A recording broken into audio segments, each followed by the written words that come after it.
dalam nama Tuhan Yesus, kami buka hati bagi firman Tuhan.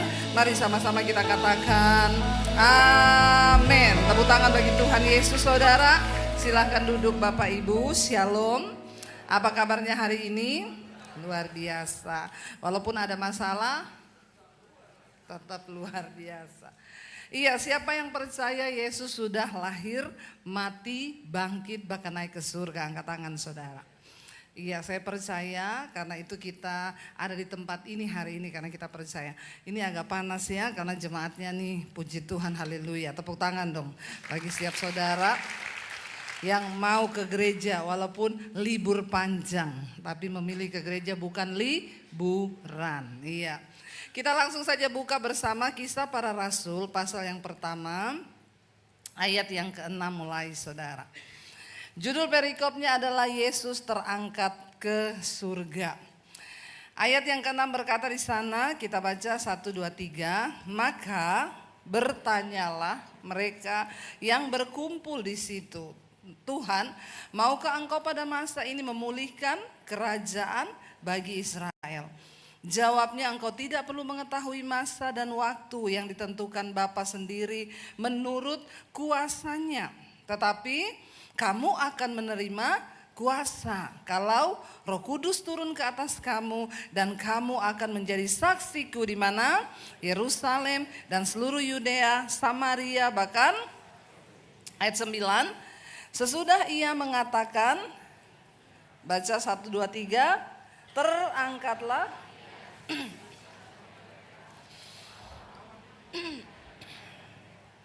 ayat 10. Ketika mereka sedang menatap ke langit, waktu ia naik itu, tiba-tiba dan berkata kepada mereka, apa? Hai orang-orang Galilea, mengapakah kamu melihat Yesus yang akan datang kembali? Amin, amin, amin. Bapak Ibu, satu pemandangan yang sangat luar biasa ketika para murid-murid Yesus itu melihat Yesus terangkat naik ke surga. Dan saudara, kita tahu bersama bahwa saya selalu kalau ke Israel, kita selalu datang ke gereja kenaikan Kristus ke surga. Di situ ada batu yang dipercaya sebagai tempat kaki Yesus terakhir menapakkan kaki di bumi sebelum dia naik ke surga. Ketika Yesus naik ke surga, semua mata memandang, wow, ternyata selama ini memang benar dia adalah Tuhan yang berkuasa. Semua orang terpesona, terperanjat melihat Yesus terangkat. Coba saudara bisa membayangkan enggak? Kalau kita ada di situ dan melihat Yesus terangkat naik ke surga seperti itu, wah, wow enggak saudara? Wih, tiba-tiba bukan cuma wow, tapi wow, wow, wow. 3 kali dong, apa? Bayangkan kita lihat Yesus yang tadinya di tanah lalu dia terangkat naik ke surga itu, wah, pemandangan yang benar-benar. Dan ketika itu semua orang terperanjat menatap Yesus yang naik dan malaikat berkata, kenapa engkau terpesona melihat Yesus yang naik? Satu kali kelak dia akan datang kembali dengan cara yang sama. Dan semua mata akan melihat kedatangan Kristus. Bapak Ibu, ketika Yesus sudah mati, dia naik ke surga. Murid-murid pada waktu itu bersedih. Lalu saya pengen kita baca sama-sama. Pada waktu itu semua murid bersedih, kenapa Yesus harus pergi? Tapi Yesus bilang kepada murid-muridnya begini, buka bersama Yohanes pasal 14. Injil Yohanes pasal yang ke-14 ayat yang pertama.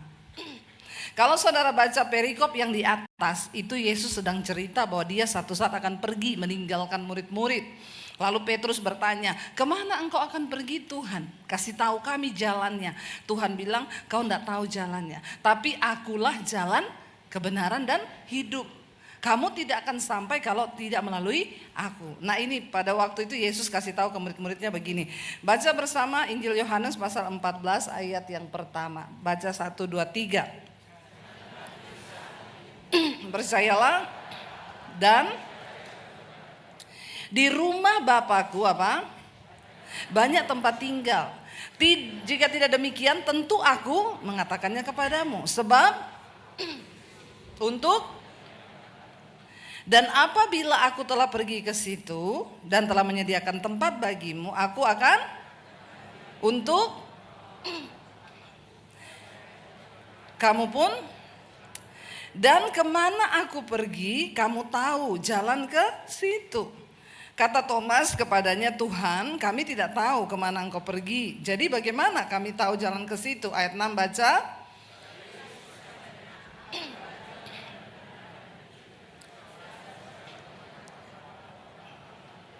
Amin saudara. Kita tahu bersama ketika murid-murid mendengar Yesus akan pergi meninggalkan dunia, mereka bersedih, menjadi gelisah. Kalau Tuhan pergi bagaimana kita? Tapi Yesus bilang, jangan sedih, jangan gelisah hatimu, karena aku itu pergi untuk menyediakan tempat bagimu. Bapak Ibu, tidak ada Tuhan lain, tidak ada Allah lain yang pernah menyatakan dirinya ke dalam dunia. Dia mati menebus dan dia berkata dia akan naik pergi ke surga dan menyediakan tempat bagi pengikut-pengikutnya. Saya pernah mendengar ada orang bilang gini, ya saya tuh percaya Yesus tujuannya bukan surga sih, kalau saya surga. Amin. Kenapa kita tujuannya harus surga? Ya karena di situ Yesus berada. Di mana dia berada, dia pengen di situ juga kita berada. Yesus naik ke surga untuk menyediakan tempat bagi siapa? Bagi kita. Siapa yang mau sama-sama Yesus di surga? Angkat tangan. Ini pertanyaan penting. Yang mau saja angkat tangan, yang tidak mau silakan pulang. Ya. Masa capek-capek saya khotbah ternyata saudara tidak mau masuk surga. Sekali lagi tangan yang terangkat, siapa yang mau bersama Yesus di sorga? Tuhan lihat loh tangan-tangan ini. Saya juga mau bersama Tuhan Yesus. Kenapa? Karena Yesus yang bilang, aku pergi untuk menyediakan tempat bagimu. Tapi Bapak Ibu saya mau kasih tahu, tidak semua orang Kristen bisa datang ke sana.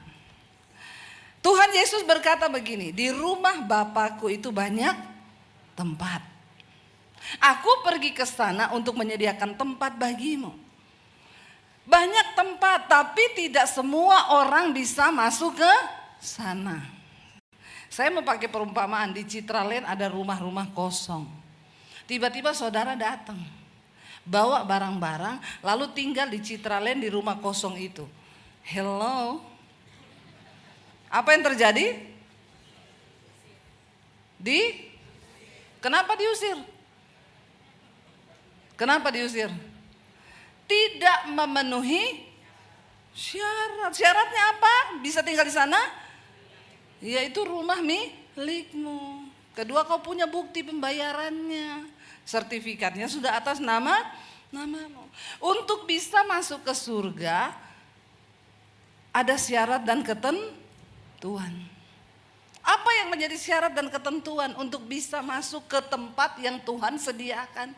Kalau yang sediakan Citraland saja kita tidak bisa sembarangan, apalagi di surga. Enak aja semua orang pengen masuk. Bapak Ibu ingat nggak Tuhan Yesus pernah memberikan sebuah perumpamaan tentang hal kerajaan Allah. Yesus berkata begini, hal kerajaan surga itu seumpama seorang raja yang mengadakan pesta perjamuan kawin untuk anaknya. Ya. Lalu ketika dia membuat pesta perkawinan kawin untuk anaknya, dia suruh ngundang. No? Undang kata Tuhan Yesus ya. Atau kita baca saja ya. Itu kisahnya ada saudara di Alkitab. Ketika itu Tuhan berkata undang saja semua orang yang mau datang ke sini, undang, kasih undangan kepada mereka. Matius 22 ditulis di sana. Ya, ayat yang pertama Matius 22. Lalu Yesus berbicara pula dalam perumpamaan kepada mereka hal kerajaan sorga seumpama seorang raja yang mengadakan perjamuan kawin untuk anaknya. Ia menyuruh hamba-hambanya panggil orang-orang yang telah diundang. Sudah dikasih undangan orang-orang ini. Lalu diingetin, ya. Ini sudah mau dipestain, sudah mau mulai, ingetin, ayo datang. Tapi yang diundang tidak mau datang. Ia menyuruh pula kepada hamba-hamba lain, pesannya gini, ya udah, Ya, katakanlah kepada semua orang yang diundang itu, hidangan telah disediakan, lembu jantan, ternak, peliharaanku telah disembelih, semuanya telah tersedia, datanglah ke perjamuan kawin ini. Tapi orang-orang yang diundang, mereka nggak mau datang. Lalu akhirnya raja itu bilang begini, ya sudah, kalau orang nggak mau datang, kamu pergi saja ke pinggir jalan.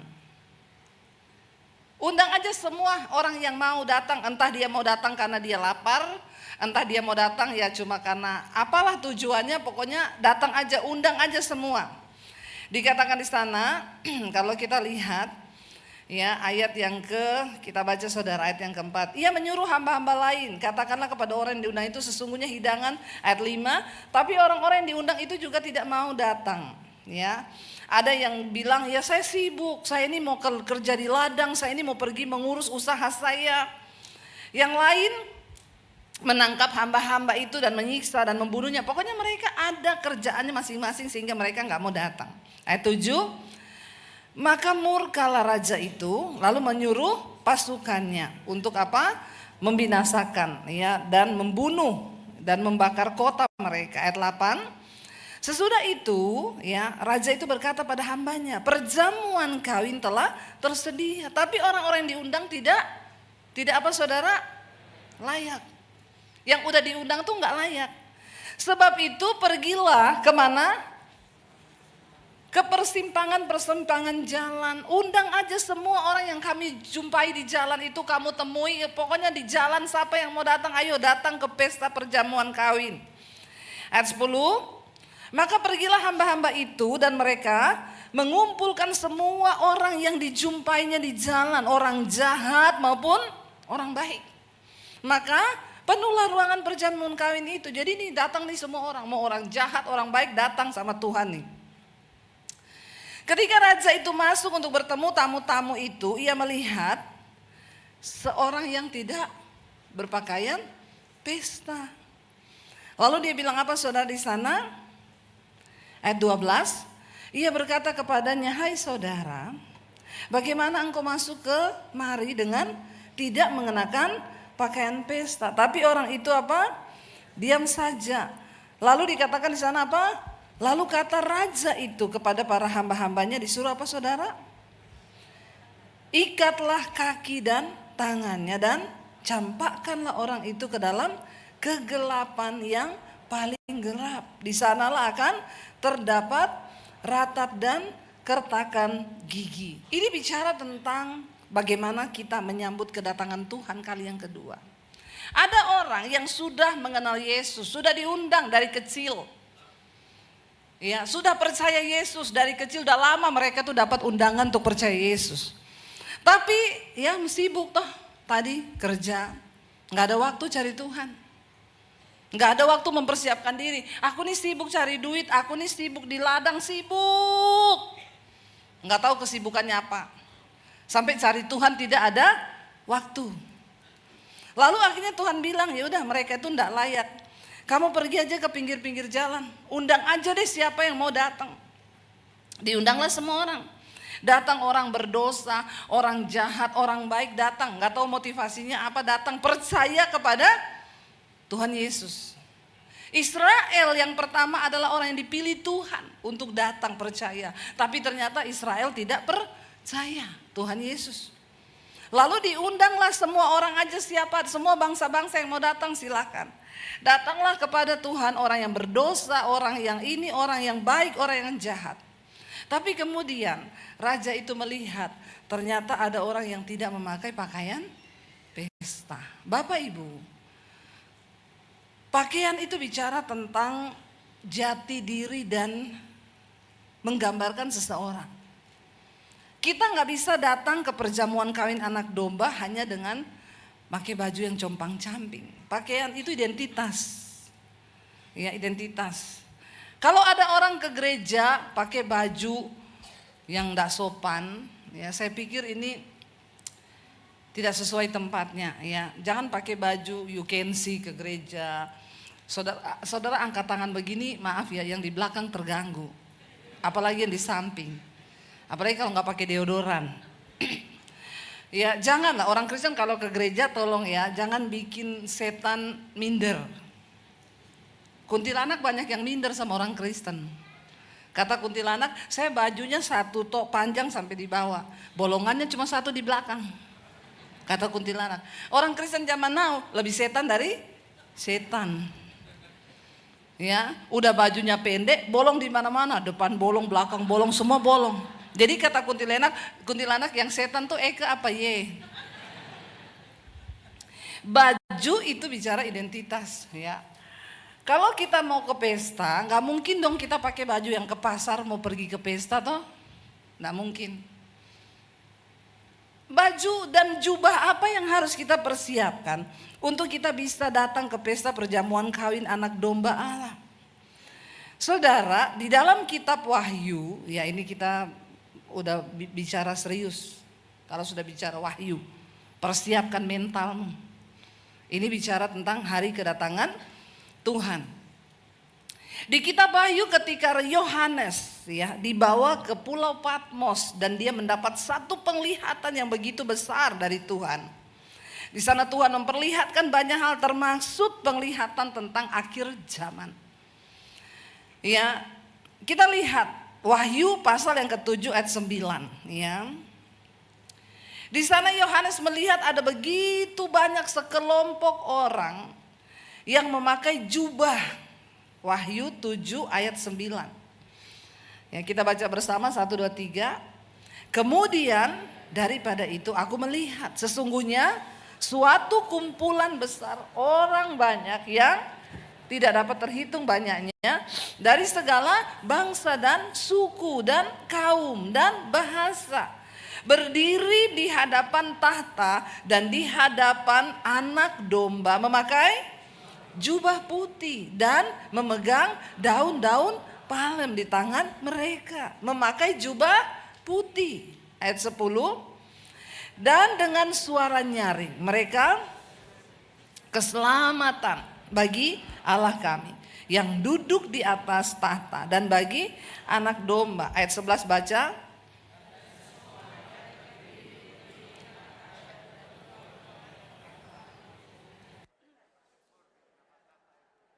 Ayat 12. Sambil berkata, amin, dan hormat kekuasaan. Ayat yang ke-13, baca saudara. Dan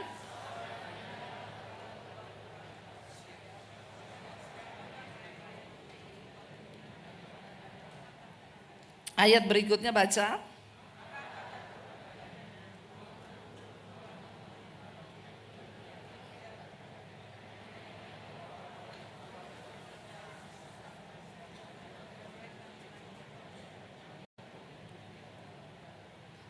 Perhatikan saudara, kita melihat satu penglihatan yang begitu luar biasa. Bagaimana ketika Yohanes melihat sekelompok orang memakai jubah putih.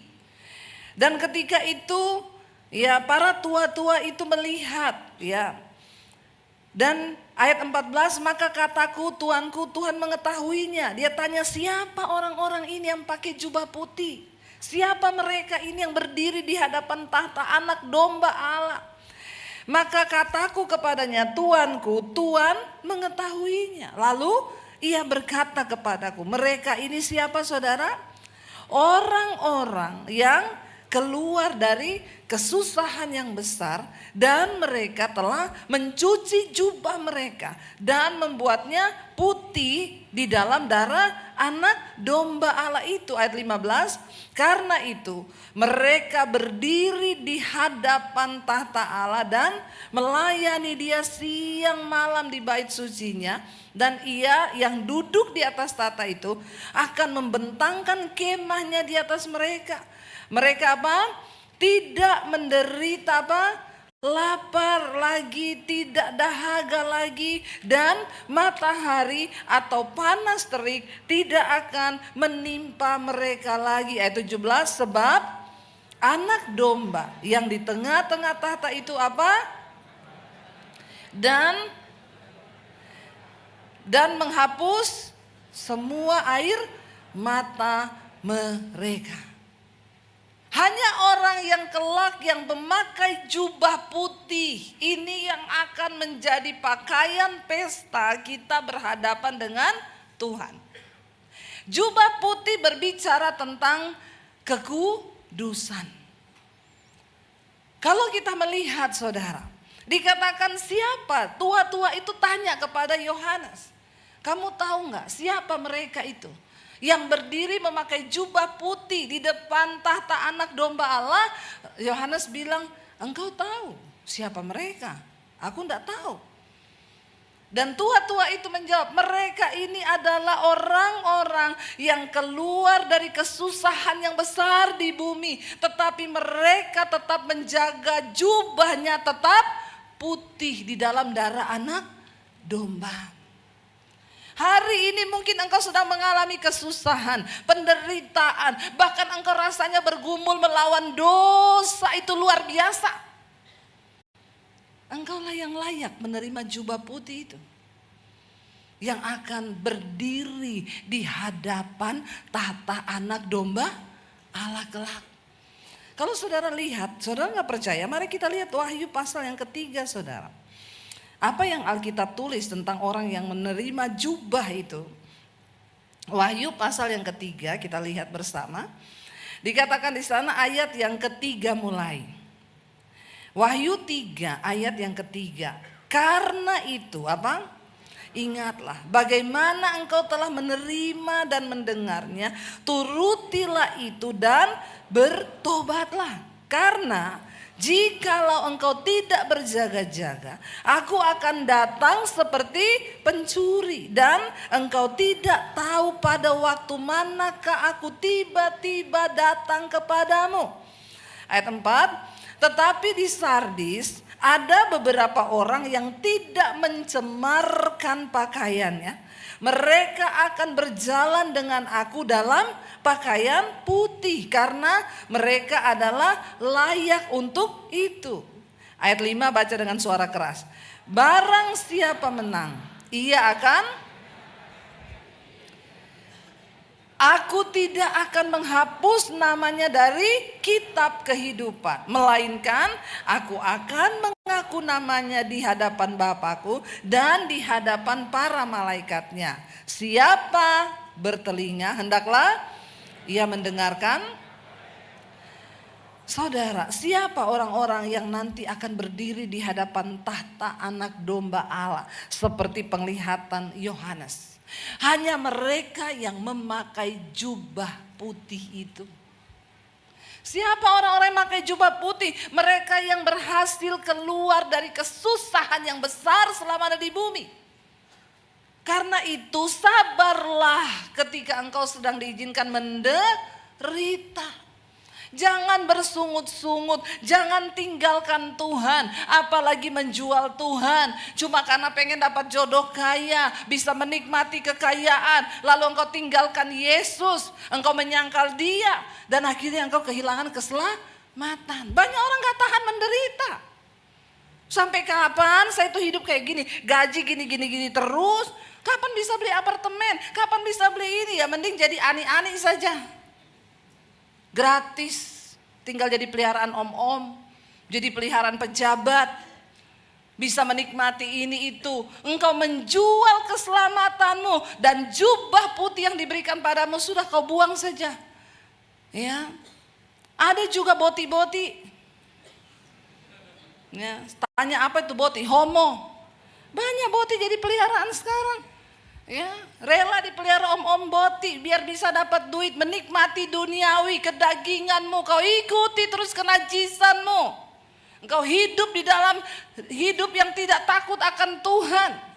Ada sebagian orang menghambakan diri kepada uang, demi uang dia melakukan segala cara untuk bisa dapatkan apa-apa.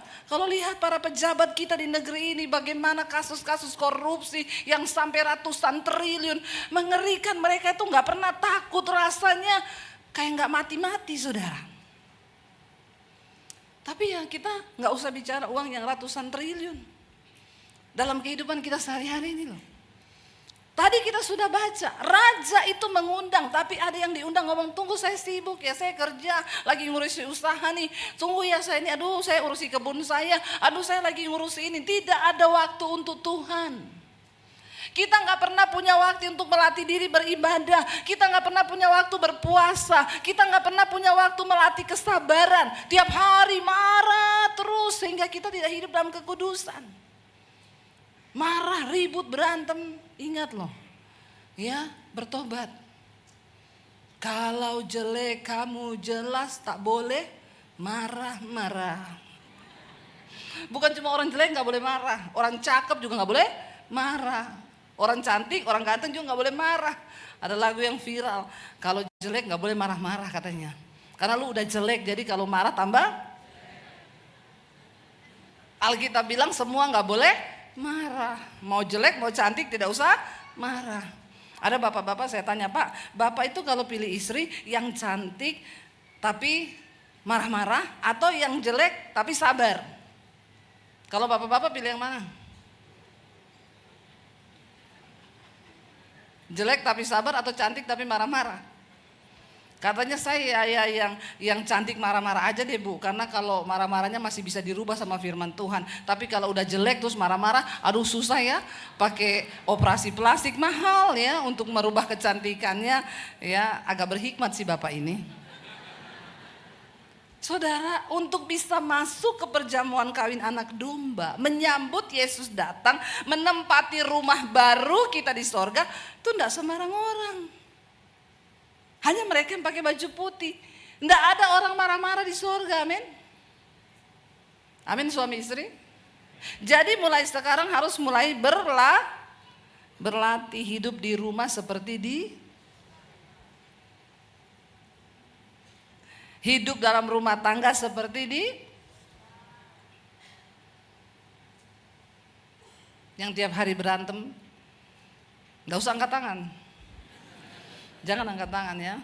Nanti saya baptis ulang, saya rendam 15 menit kau. Biar buka mata langsung di rumah Bapa di surga. Mulai berlatih hidup memiliki karakteristik kerajaan Allah. Kesabaran, kemurahan, kelemah lembutan. Karena enggak sembarang orang bisa masuk ke sana. Ada lagi bapak-bapak yang tanya sama saya, Bu, waktu itu istrinya baru meninggal. Bu Debbie, saya mau tanya Bu, nanti di surga itu saya sama istri saya masih kenal enggak ya Bu? Saya bingung jawabnya saudara. Ya kan nanti kita ketemu kan Bu di surga, tapi saya kenal enggak nanti sama istri saya di surga? Saya bilang, Pak, saya kebetulan belum pernah mati. Jadi tolong Bapak tuh kalau tanya jangan yang aneh-aneh ya Pak. Ya, saya juga tidak tahu di sana nanti Bapak ini cinta banget tuh sama istrinya. Sampai istrinya udah mati aja di sana pengen kenal lagi. Enggak, masalahnya gini Bu, saya ini kan mau kawin lagi. Oh, saya pikir karena cinta banget sama istrinya. Jadi saya takut kalau saya kawin lagi, nanti di surga istri baru saya ketemu sama istri lama saya. Terus nanti mereka berantem di sorga. Maksudnya memperebutkan Bapak di sorga. Iya kalau Bapak masuk sorga, kalau Bapak di neraka. Bapak terlalu GR sekali masuk sorga, masih diperebutkan di sorga, pret. Ya jangan kau bawa pikiran duniawi ke dalam sorga saudara. Di sorga gak ada lagi tuh hawa nafsu, amin. Makanya masuk sorga itu gak ada orang marah-marah. Ya kalau istrimu masih marah nanti dia gak masuk sorga Pak. Terus Bapak sudah dirubah dalam tubuh kemuliaan. Ya Bapak pikir di surga ada 72 bidadari, hello? Nggak ada, surga kita nggak ada yang begitu, amin. Di surga sudah tidak ada kawin mengawinkan. Masih mau kepengen di surga dia jadi perebutan lagi. Ya, makanya ada istri yang tanya sama suaminya, say misalnya nih aku mati nih, misalnya tok nih aku mati, terus kamu kawin lagi. Terus kamu di surga nanti pilih saya atau istrimu yang baru? Suaminya bingung mau jawab, dia bilang saya pilih di neraka aja deh sayang. Bukan apa-apa, bayangkan hidup di sorga, ketemu lu terus lu berantem lagi sama saya di sorga. Aduh mending di neraka deh. Bapak Ibu, jangan kamu bawa pikiran-pikiran duniawi masuk ke sorga. Di sorga nggak ada kawin mengawinkan, di sorga nggak ada orang marah-marah, di sorga nggak ada orang tersinggung. Di sorga itu isinya damai sejahtera, sukacita, tidak ada kawin mengawinkan. Ya, nggak ada di sana. Jadi bukan orang sembarangan yang bisa masuk ke sorga. Makanya kita perlu berlatih orang-orang yang memakai jubah putih, yang menjaga hidup dalam kekudusan, yang berjuang melewati kesusahan yang berat, mengatasi dosa, berjuang hidup dalam perkenanan Tuhan itu tidak mudah. Tapi ketika engkau mampu, engkau berhasil, bukan karena kita mampu, bukan karena kekuatan kita, tetapi karena kasih karunia Tuhan. Jangan pikir, oh kita kan sudah diselamatkan, Yesus sudah mati, jadi kita hidup aja dalam dosa, kan nanti selamat. Ayat-ayat ini ditulis di Perjanjian Baru. Bahkan Yesus berkata ketika dia datang kali yang kedua, Tuhan bilang akan berdiri banyak orang berkata, Tuhan aku melakukan mujizat loh, aku pelayanan tiap hari Minggu loh di GSJS, saya khotbah loh Tuhan di GSJS, oh saya main musik loh Tuhan di GSJS. Tuhan bilang, enyah kau daripadaku, aku tidak kenal kau, sebab engkau pembuat kejahatan. Bukan rutinitas ibadah kekristenan yang kelihatannya beribadah, tapi kalau hidup tidak disesuaikan dan tidak mengikuti firman Tuhan, hidup tanpa pertobatan, maka tidak ada jaminan. Yesus bilang, enyah engkau daripadaku, engkau semua pembuat kejahatan. Ada standar Tuhan untuk bisa masuk surga. Saudara datang ke istana presiden saja, sekarang coba ucuk-ucuk datang ke istana presiden, coba. Terus saudara bilang, saya mau ketemu presiden. Emang boleh saudara ketemu? Saya mau tanya, boleh enggak? Enggak boleh. Masuk saja tidak boleh. Ada keperluan apa ya? Enggak ada keperluan sih, cuma pengen masuk-masuk aja. Lu siapa ya? Kok mau? Udah ada janji? Enggak janji. Ada perlu apa? Enggak bisa. Tidak sembarang orang bisa masuk ke istana presiden. Itu hanya istana presiden di bumi. Sorga itu kerajaan Allah, tempat Tuhan bertahta, tempat Yesus ada di sana. Ini saya sedang tidak membicarakan isapan jempol. Kita sedang ada di dunia yang sudah kacau balau, yang morat-marit, yang sebentar lagi binasa. Kalau kita lihat dari kehancuran bumi yang akan terjadi. Lalu kita lihat apa kata firman Tuhan. Jangan saudara lebih percaya kedatangan alien daripada kedatangan Tuhan. Ya, kita lihat bersama. Terakhir saudara, waktunya hampir habis. Cepat sekali itu waktu ya. Padahal saya berasa baru khotbah ini ya.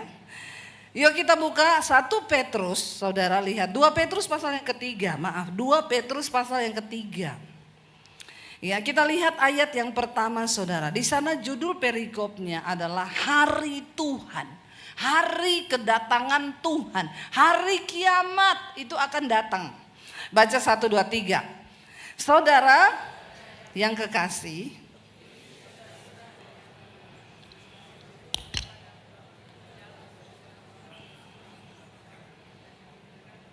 ayat 2, supaya kamu mengingat akan perkataan yang dahulu telah diucapkan siapa? Nabi-nabi kudus, dan mengingat akan perintah Tuhan dan juru selamat yang telah, ayat 3, yang terutama harus kamu ketahui bahwa pada hari-hari zaman akhir akan tampil pengejek-pengejek dengan ejekan-ejekannya, yaitu orang-orang yang hidup menuruti hawa nafsunya.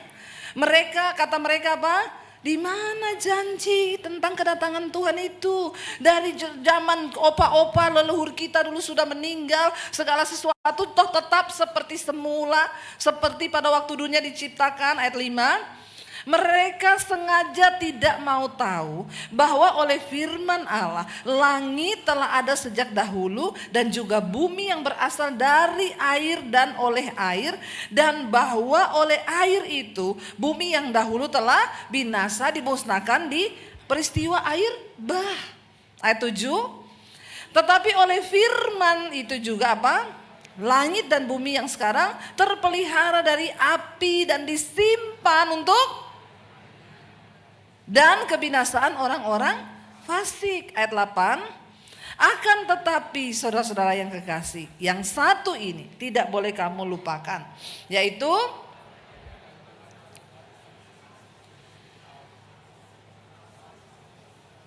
ayat 9. Tuhan tidak lalai menepati janjinya, sekalipun ada orang yang menganggapnya sebagai tetapi apa saudara?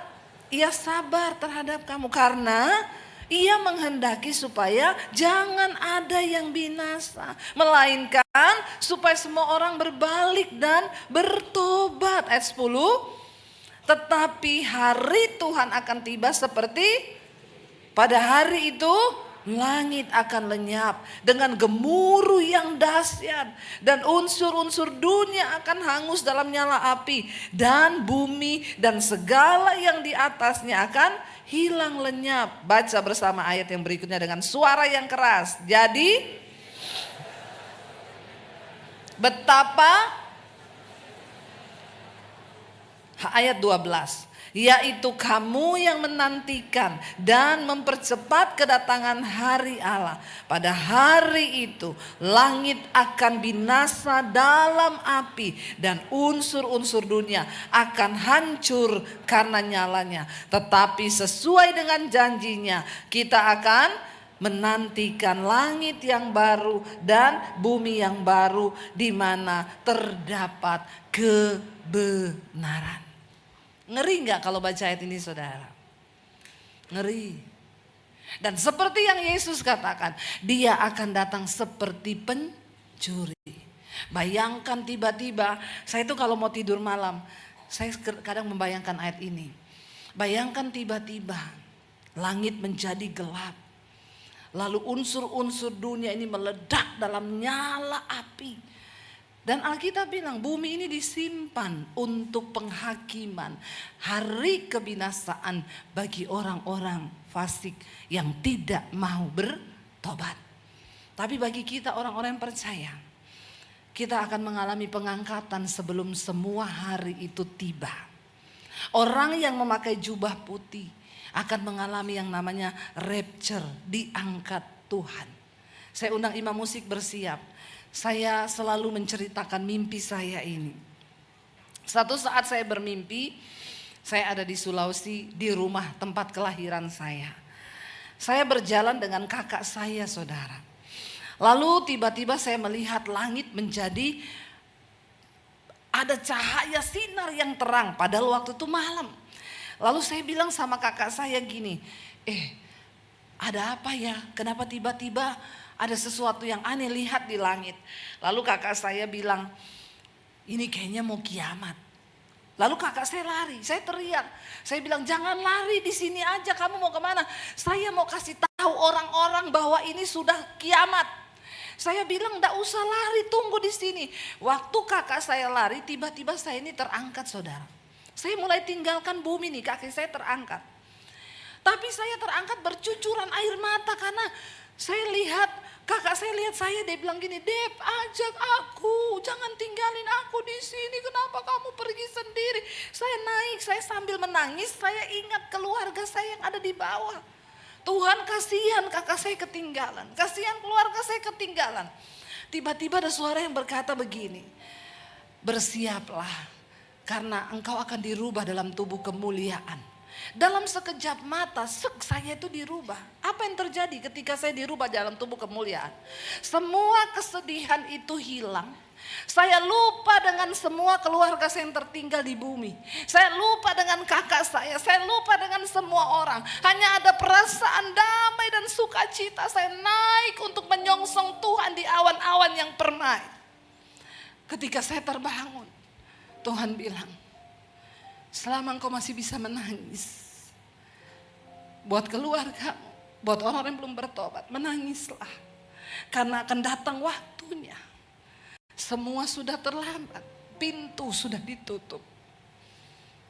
Saya sedang tidak menceritakan apa yang tidak ada di Alkitab. Saya menceritakan apa yang Alkitab sampaikan. Berjaga-jagalah. Karena kita tidak pernah tahu kapan waktunya Tuhan datang seperti pencuri. Tiba-tiba langit gelap, semuanya gemuruh, dunia yang dahsyat akan menghancurkan. Lakukan bagian kita saudara. Waktu Yesus mau terangkat ke surga, dia bilang pergilah. Jadikanlah segala bangsa muridku. Baptis mereka dan ajar mereka tentang bagaimana mereka hidup dalam pertobatan. Mari hari-hari ini kita lebih serius dengan Tuhan. Sebelum waktu itu tiba, tanya Tuhan, apakah aku memakai jubah putih hari ini? Biar kita mau sungguh-sungguh datang dalam hadirat Tuhan, bangkit berdiri bersama saudara. Terima kasih Tuhan Yesus. Kita mau katakan di hadapan Tuhan, kami telah melihat segala kebaikan-Mu dalam hidup kami Tuhan.